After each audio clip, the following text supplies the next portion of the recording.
Well, good morning everyone, and welcome once again to Barnes Baptist Church. And it's a special Sunday for us here this Sunday because we actually have real live people joining Esther and myself here in the church. Most of you will know that due to the loosening of the lockdown here in the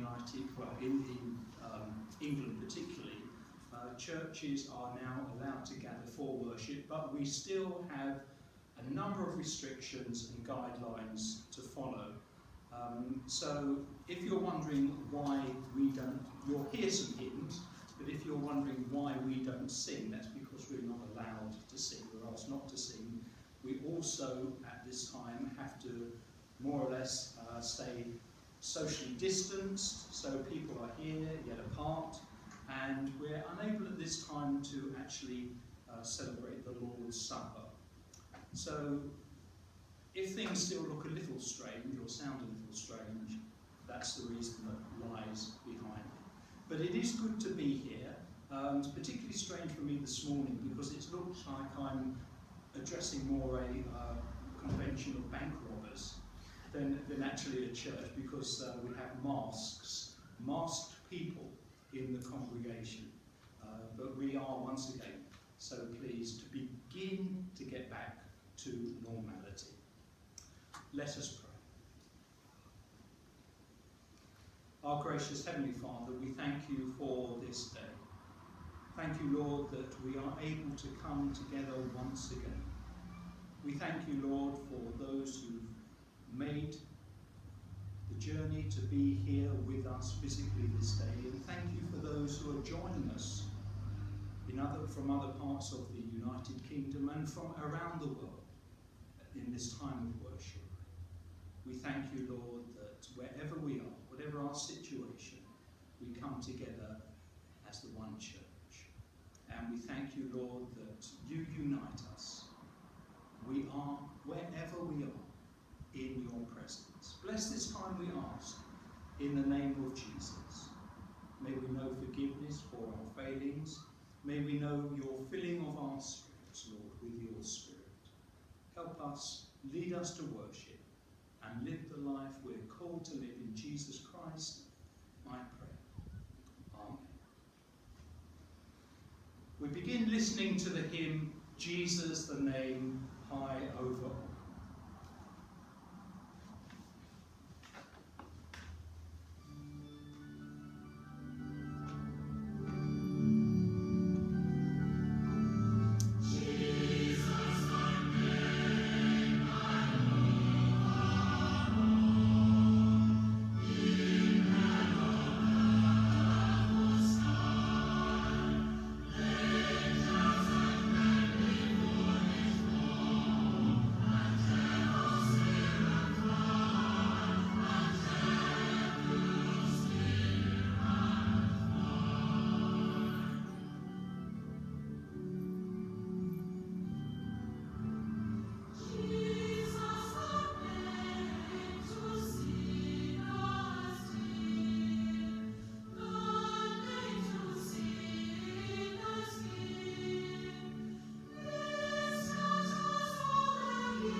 As we offer our thanks to God, I ask you to respond with the words, "We thank you, Lord."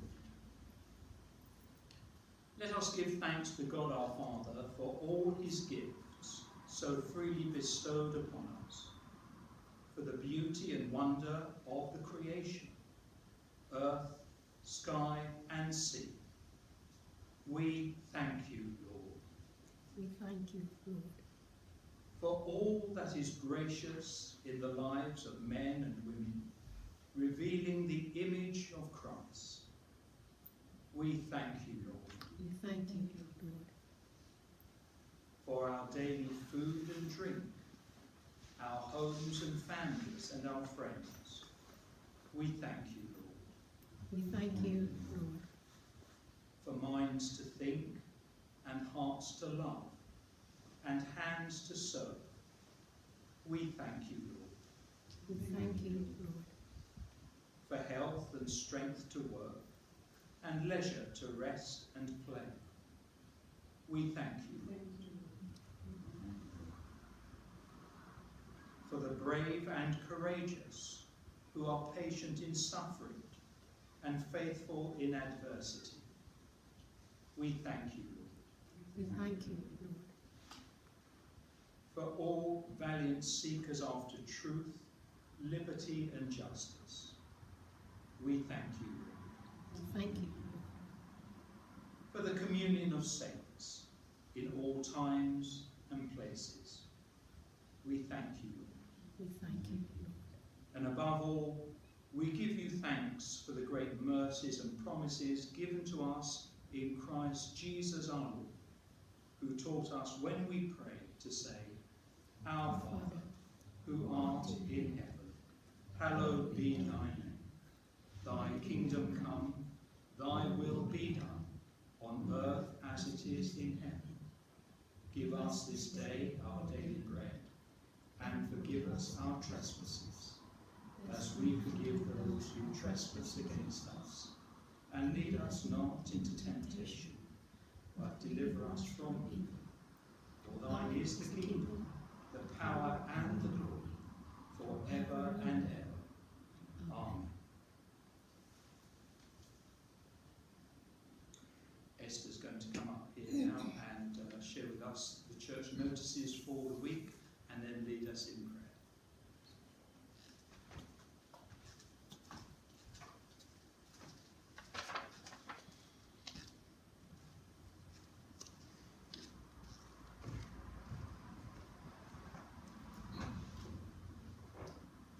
Good morning.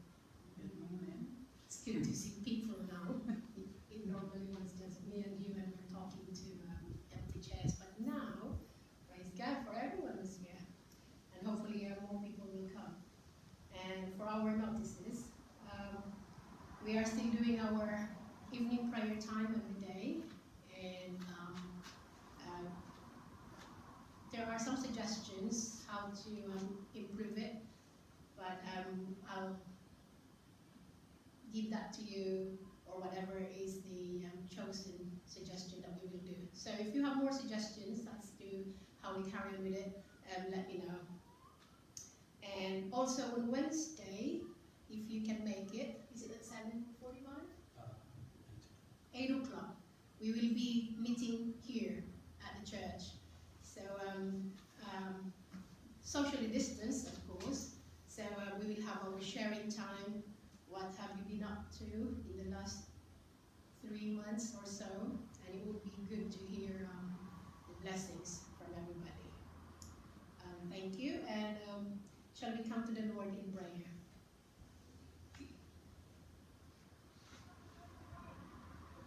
I trust in your unfailing love. My heart rejoices in your salvation. I will sing the Lord's praise, for he has been good to me. Our gracious God, together with the church who is gathered here today in your name, and with those who are not able to come to this place of worship today, we praise you and glorify you. We lift your name. And with the writer of the hymn, Thanks, O God, We do indeed thank you for prayers that you have answered. Thank you for those that you have denied. Thank you for the storms that we have weathered. Thank you for all the supply that you have given us. Thank you for pain, and thank you for pleasure. Thank you for comfort in despair. Thank you for grace that none can measure. Thanks for your love beyond compare. That's our prayer today, O Lord. We thank you for all that you have done for us. And there is so much to be thankful for.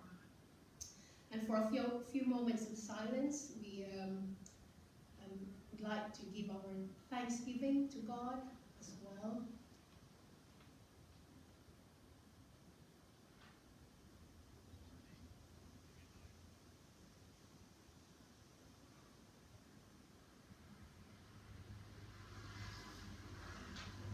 Thank you, Lord. We also would like to thank you for the health system in this country, the NHS, being a special Thanksgiving Day allocated for the staff today, for the NHS staff. We thank you for everyone who works in the NHS, for keeping them safe and protecting them, and to those who have sacrificed their lives to save others. We thank you for them. And we praise you also for this morning as a community of people in need of your mercy, forgiveness. We confess to you, Lord. Cleanse us from our unrighteousness. We ask for forgiveness if we have grieved your spirit. And we have, when those times that we have trusted in our strength and in our wisdom. We ask for forgiveness when we have forgotten your very existence and not being mindful of your presence in our lives. And when we put our lives at the center of everything, we ask, Lord, that you forgive us. When we act in selfishness, and when we have not loved our neighbor, our brethren, just as we loved ourselves. And we thank you, Lord, that you can forgive us for bitterness, for anger, for fear that we have been keeping in our hearts. We thank you that you are the only one that can remove it, remove all those things from us. So, Lord, we confess our sins and our errors. And once again, Lord, we repent and we thank you for your forgiveness. Lord, as individuals and as a community, we trust in you and we commit to you the many needs of people today. For those who are leaders of this country, we pray for them. We raise them up to you as they lead this nation. Help them, Lord, to listen to you and for them to govern well. We ask you also to bless this church and other churches that have now resumed their services today. In this place and in other countries, we commit them to you, Lord. And may our love deepen for you and for our brethren. And we ask you to bless as well those who are not well today, for healing and for comfort and for strength as they go through the illnesses day by day. And for a moment of silence again, we commit our friends, family, neighbors who are dear and near to us, who we know are not well today.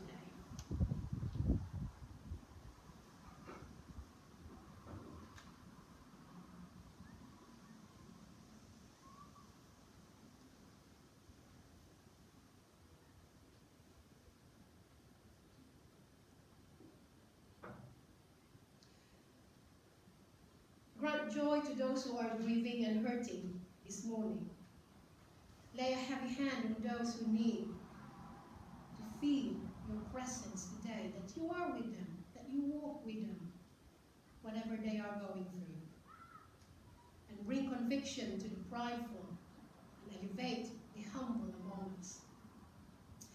Lord, this week when we are tempted to dwell on our own selves, our problems, our loneliness, our fear, our worries, help us to cast them all to you, Lord, and help us to reach out to others and show them that we are your people and that in Jesus Christ salvation comes. And in his name we pray all of these things. Amen.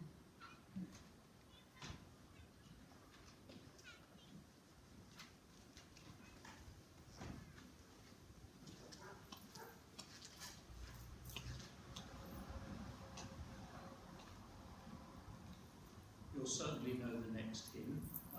You are allowed to hum, okay?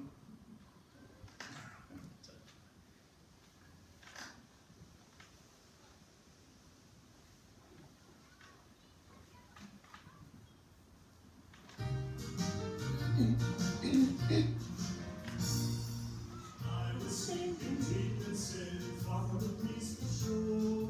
There a deep distinct within seemed to rise no more. But the master of the sea heard my despairing cry. From the waters lifted me, now safe am I. Love lifted me, love lifted me.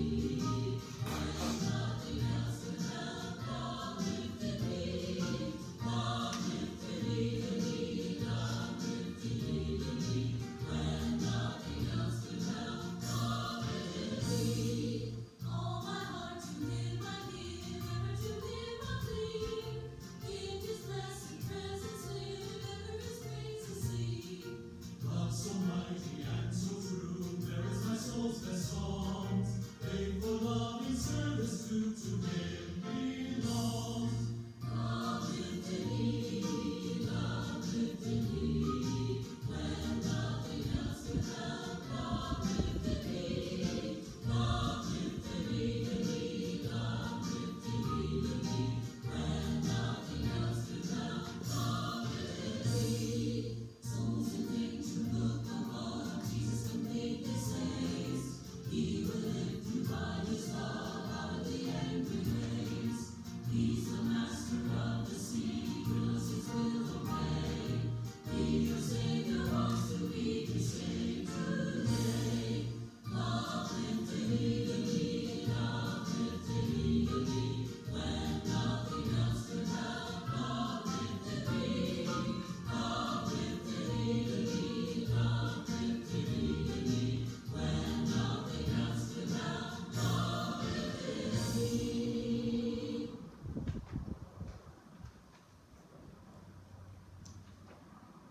Returning now to Psalm 126. Psalm 126. It's up there on the screen. You are allowed to bring your own Bibles, by the way, but you must keep everything that you bring to yourself and not allow other people to share, touch, whatever. So, Psalm 126. Let's share it together. As I said, it's up there on the screen. A Song of Ascents. When the Lord restored the fortunes of Zion, we were like those who dream. Our mouths were filled with laughter, our tongues with songs of joy. Then it was said among the nations, the Lord has done great things for them. The Lord has done great things for us, and we are filled with joy.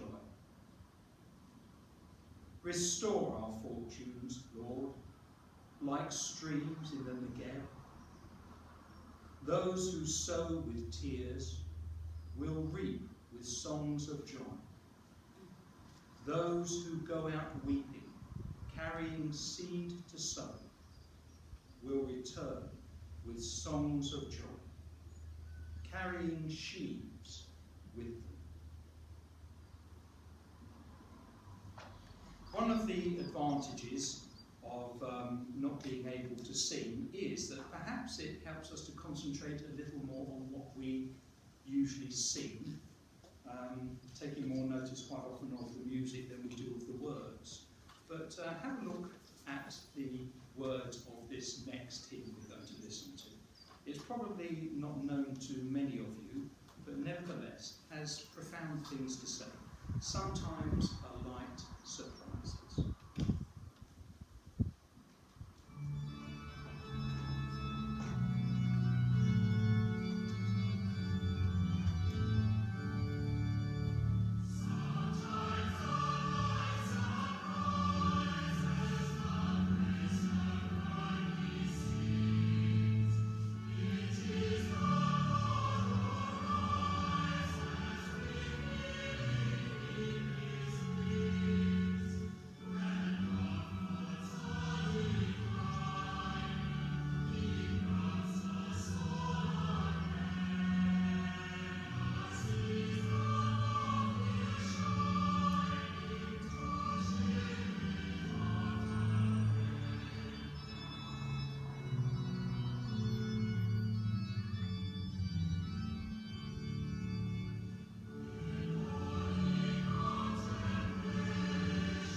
Many an Old Testament allusion in that hymn. I wonder how many you picked up. It's to the Old Testament we turn once again now as we look at Psalm 126. But first of all, let us pray.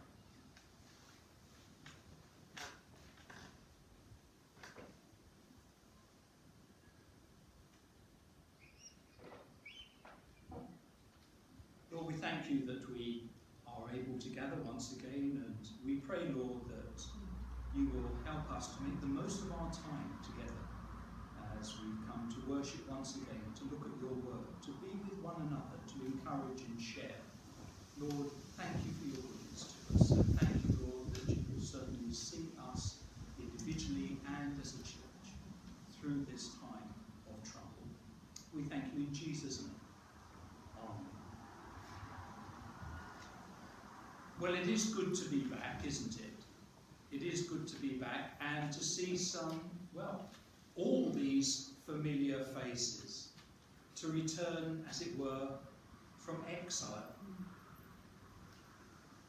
I wonder if you notice the degree to which Psalm 126 reflects something of our own circumstances and our own feelings as we gather together, having for a time been prevented to come together to worship and fellowship as a church.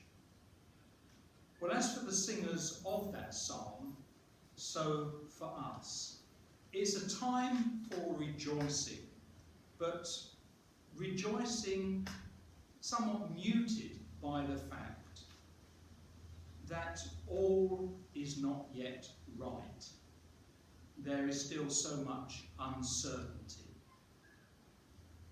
And yet, despite that reality check, the psalm's ending is very upbeat.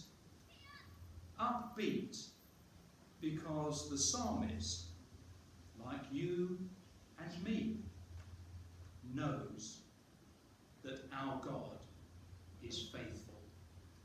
Our God is faithful. So as we look at the first 3 verses, we read of a joyful return. Sometimes it's just so good to be back home, isn't it? Just so good to be back home. We've all had times when we felt tired, when we felt unwell, when we felt unsafe perhaps, and longed to be back in the place that we call home.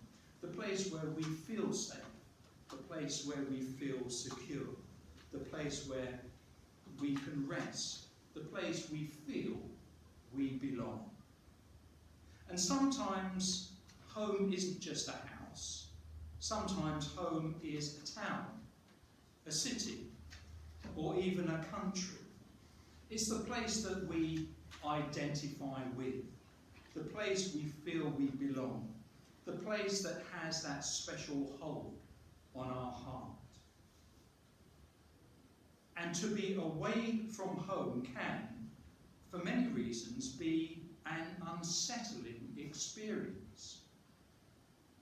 But to be forced to live away from home can be a deeply traumatic experience, especially if you've had to leave behind all that is dear and meaningful to you, especially if you've had to adapt to another culture, speak another language, especially if you've encountered cultural or racial prejudice from the people amongst whom you have now been forced to live.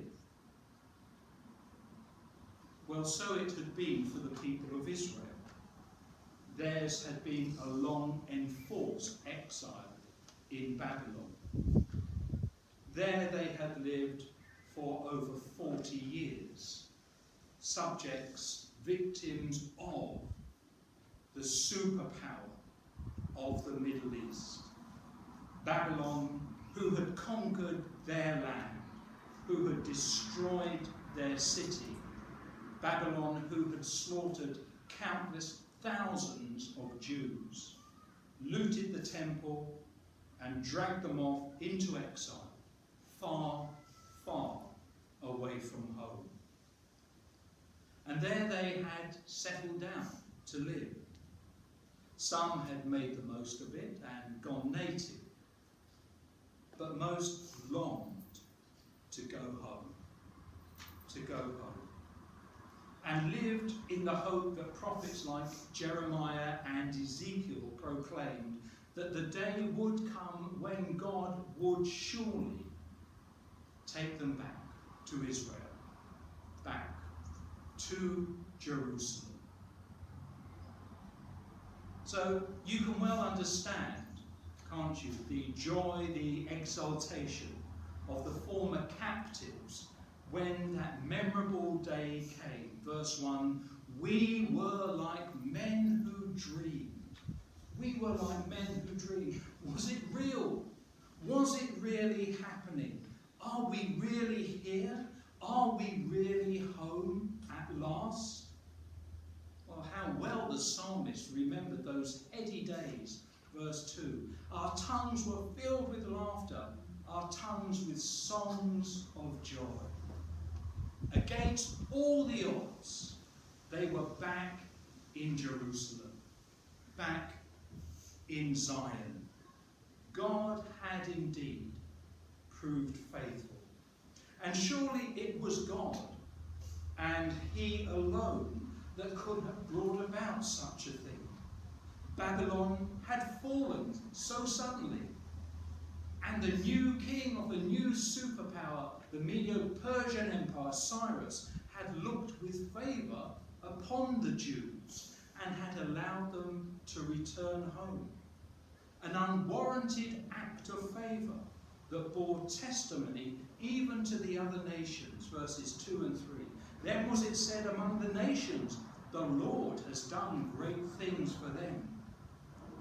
The Lord has done great things for us, and we are filled with joy. Now, our return to Barnes Baptist Church is somewhat less dramatic.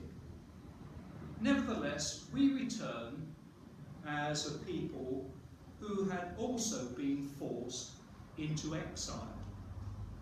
Exile from what you might regard as your spiritual home. Forced into exile by a common enemy. Not an all-conquering superpower like Babylon, but by a virulent pandemic. And we too have had to change our ways, our customs, adapting to other ways of worship, implementing or expanding other means of Christian fellowship. And while all these have indeed served their purpose, they have had their limitations. We've missed the physical presence of one another. We've missed this familiar setting and the personal and the communal interaction. We've missed the busyness. We've missed the sights and sounds of church. The things that can only happen when we are here physically together in our church, our spiritual home. Yes, we knew that one day we would be back, certainly in less than 40 years, we hoped. And we knew that that day would come, but we didn't know when. But here we are today. And it is so good to be back. And it is so good to see all of you. And as far as I know, everyone in the church has escaped virus-free. God has again proved faithful.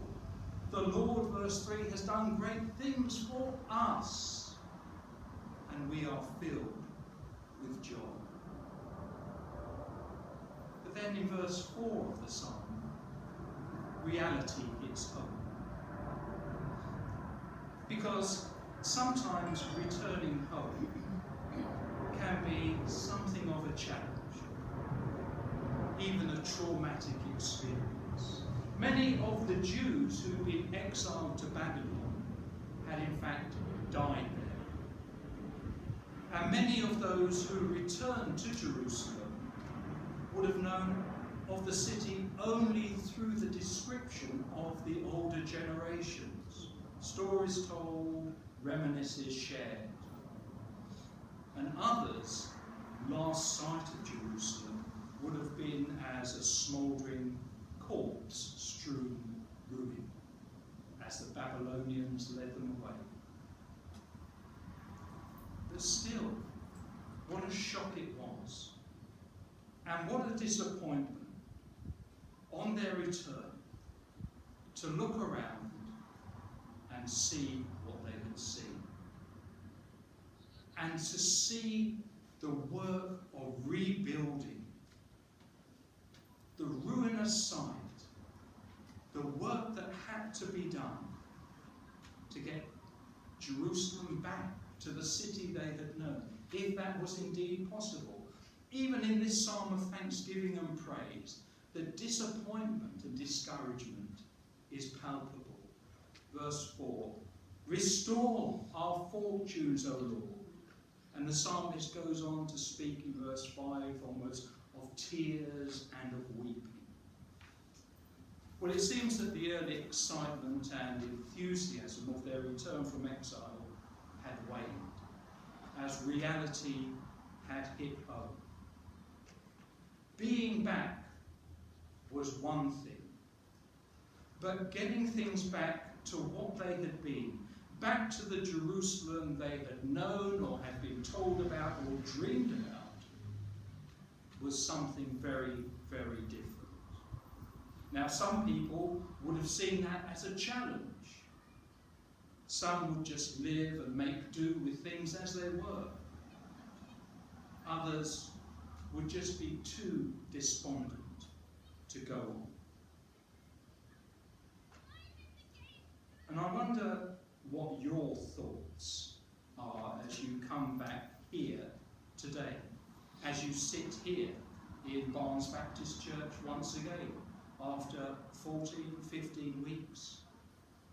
Yes, it is so good to be back. But is it? Is it? Yes, it's good to be back with one another, so near and yet so far, still socially distanced. Yes, it's good to be back in church, worshipping together. But our worship has been so curtailed. We can't sing. We can't sit next to each other. We've got to keep our movements restricted to the minimum. Chairs have been taped off. Instructions, directions, everywhere you look. Yes, it's good to be back, and yet things aren't as they used to be, and certainly not as we would want them to be. Home, and yet not home. Sit here and look around, and reality hits you. It's something of a challenge. Nothing like the challenge the returned exiles 2,500 years ago faced, but a challenge nonetheless. But in verses 4 and then 5 to 6, we read of the psalmist's confidence, even in the face of adversity. His disappointment doesn't stand alone. He cannot help but be honest. But his is a disappointment, a cry of frustration that's infused with faith. Restore our fortunes, O Lord, like streams in the Negev. Those who sow in tears will reap with songs of joy. He who goes out weeping, carrying seed to sow, will return with songs of joy, carrying sheaves with him. Faith in a faithful God. Faith that the God who has fulfilled his promise in bringing the exiles back would bring new life to this all but dead city. Like the seasonal rains that flood and bring life to the parched wastelands of the Negev, the Lord could again refresh the arid cityscape that was Jerusalem. Transform it into a city filled with life, even into a place of beauty. Yes, the Lord who had proved faithful in the past, who had again and again showered blessings upon his people, could do it again, indeed would do it again. That is the psalmist's prayer, that is his faith, his great hope. Because that's the kind of God he knew his God to be. The Lord, who has done great things for us, will surely do great things for us again, because he is a faithful God, because that's the kind of God he is. And this is to be our prayer as well, our expectation as well. Let's be honest, things are not as we would like them to be. And as we look around us, perhaps even as we leave the church after the service, we may well feel an undeniable disappointment. Be honest, but don't let that be all. Make sure your frustration, disappointment, like the psalmist, is infused with the spice of faith. Remember, God is faithful. Jesus Christ is the same yesterday and today and forever. Hebrews 13:8. The Lord will not forsake his faithful people. Psalm 37:28. God, who has proved so faithful in the past, will prove to be faithful again. We can count on him 110%. As we trust, as we pray, as we persevere, he will be at work, restoring, renewing, rebuilding the church, his church, this church, transforming it from its current seeming aridity to a place filled once again with life, even a place of beauty, because that is the kind of God he is. But finally, like the psalmist, we need to recognize that we too have a part to play in all this. We too are to be about the work of investing in God's work, in our church's future, even during these testing times, sowing in tears to reap with songs of joy, weeping as we carry the seed to sow, verses 5 and 6. We know, don't we, that the good news of Jesus Christ is a word for all seasons. For the season of disappointment, frustration and drought, and for the season of renewal, refreshing and love. Indeed, it will often be the sowing of this seed, of the word, that brings about, that is the catalyst for the transformation from the one to the other, the drought and aridity to the refreshing and the new life. Some of that seed, of course, as Jesus told us, will fall on the path, some on rocky places, some among the thorns, but some will also fall on good soil, producing a crop yielding 160 or 30 times what was sown. But let's be careful not to restrict what the psalmist says about sowing simply to the preaching of the word. The point is that investing in God's kingdom in any way, both spiritually and physically, whatever the season may be, will produce a harvest of souls, will result in the sower returning with songs of joy, carrying sheaves with him. So the exiles have returned. A time of rejoicing, but rejoicing that is somewhat muted, for we know that things are still not right. Much uncertainty lies ahead. So be realistic, but don't be downhearted or despondent.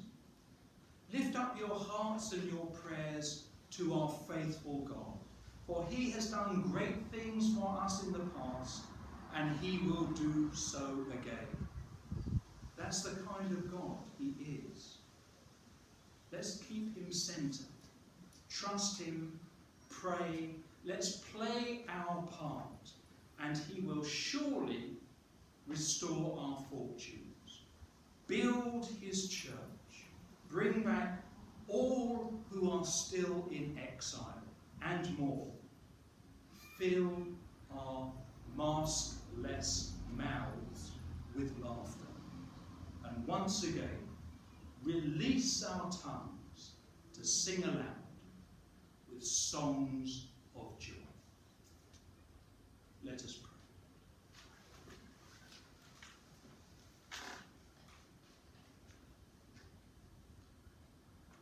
Faithful one, so unchanging, we thank you, Lord, that your plan for your church here and throughout the world has not come to its end. There is still so much that lies ahead, so much to be done, so many promises still to be fulfilled. And we thank you, Lord, that whatever our situation may be, we can trust in you absolutely. At times, Lord, when we're feeling despondent, when we're feeling downcast, when the uncertainty of life is just getting too much for us, speak to us as only you can, Lord. A word to our hearts, a word of encouragement from a fellow Christian, and lift our spirits above ourselves and our circumstances. Lift us, Lord, so we look and see you. For you are the answer, and you are our assurance, and we thank you, Lord. In Jesus' name. Amen.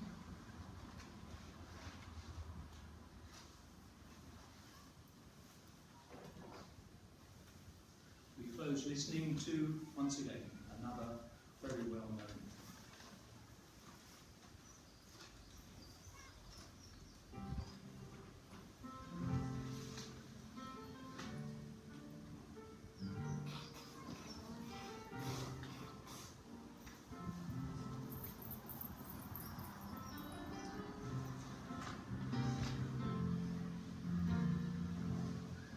When we walk with the Lord in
thank you for joining us for our unusual service. We do pray that it has nonetheless been something of a blessing to you, and we share together the words of the verse. May the grace of our Lord Jesus Christ, and the love of God, and the fellowship of the Holy Spirit be with us all